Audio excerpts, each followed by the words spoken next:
ህይወት መጽሐፍ ነች። ሁሉም ሰው በራሱ የግል ህይወት ርዕስ የተጻፈ መጽሐፍ አለው። የገጻችንን ብዛት ግን የት ጋር እንደሚቆም ማናችንም አናውቅም። እና በህይወታችን መጽሐፍ ውስጥ እያንዳንዱ ገጻችን ላይ የተጻፈው ነገር ይለያያል።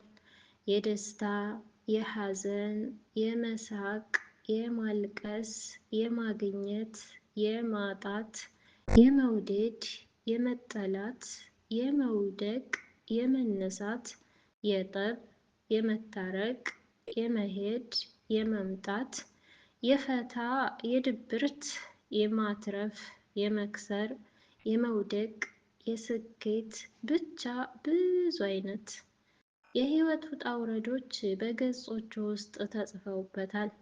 በመሆኑም በመኖር ሂደት ውስጥ ድንገት አንዱ ገጽ ሊበላሽብህ አሊያም እንደጠበቅከው ሆኖ ላታገኘው ትችላለህ።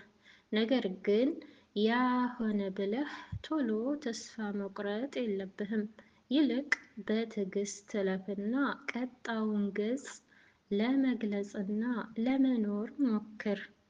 ማን ያውቃል?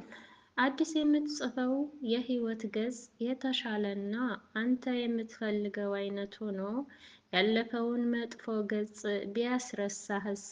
አየህ፣ ህይወት ይቀጥላል። በመሆኑም አንድ ገጽ ተበላሸ ብለህ አትጨነቅ።